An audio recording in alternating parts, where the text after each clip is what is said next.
Little Rabbit's Christmas.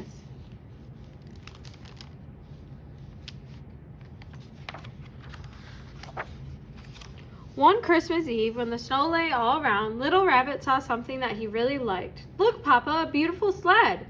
Papa agreed that it was a lovely sled.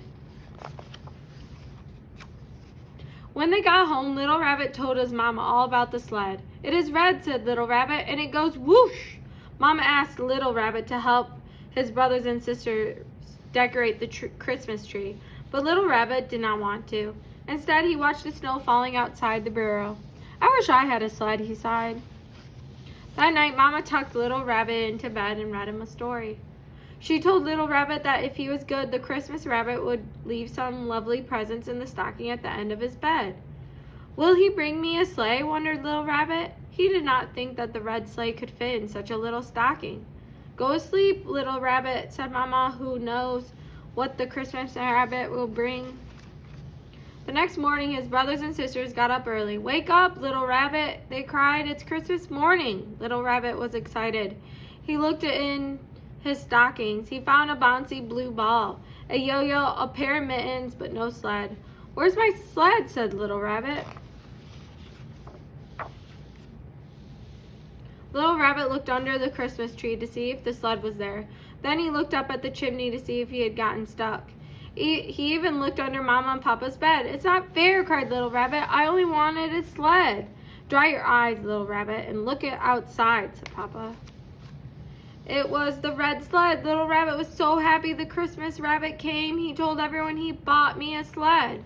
Papa tied a rope on the sled so Little Rabbit could pull it across the snow. "Put your mittens on," said Mama. "It's cold outside." "Mittens are for babies, Mama," said Little Rabbit, and off he ran into the snow, pulling the red sled behind him. Everyone loved the red sled. "It's mine," said Little Rabbit. "The Christmas rabbit bought it to me."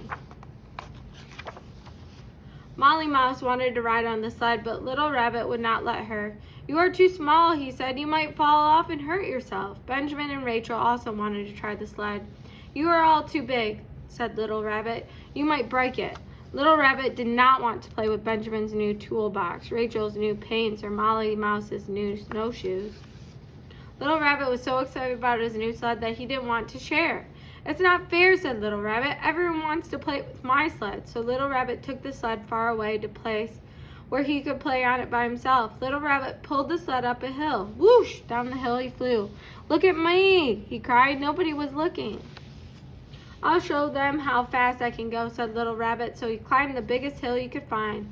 Whoosh! Down the hill he flew on the red sled, faster and faster. "Look out!" cried Little Rabbit. The sleigh was going too fast. He flew through a hedge and over a frozen stream, and then crash! Little Rabbit flew off and landed in the snow. The red sled was broken. Little Rabbit climbed back up the hill, dragging the broken sled behind him. It was such a long way back up to the top. His nose got cold. His little paws got colder. He wished that he had worn his new mittens. The snow got deeper. Little Rabbit got stuck in the snowdrift. "Help!" cried Little Rabbit. "I'm stuck!" Molly Mouse came running. "Don't worry," she said. "I'll help you. Hold on." Molly Mouse put on her new snowshoes and pulled Little Rabbit out of the snow. Benjamin and Rachel came along. They looked at the red sled. "It's broken," said Little Rabbit.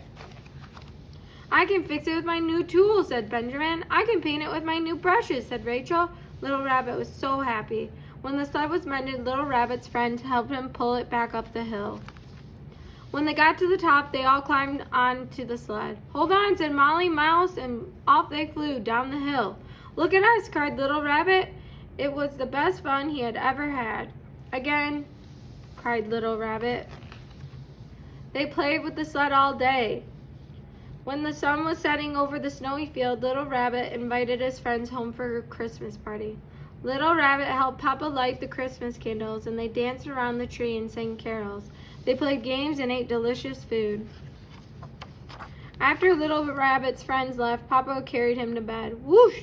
said Little Rabbit sleepily. "Christmas is good, Papa, but sharing it with friends is even better."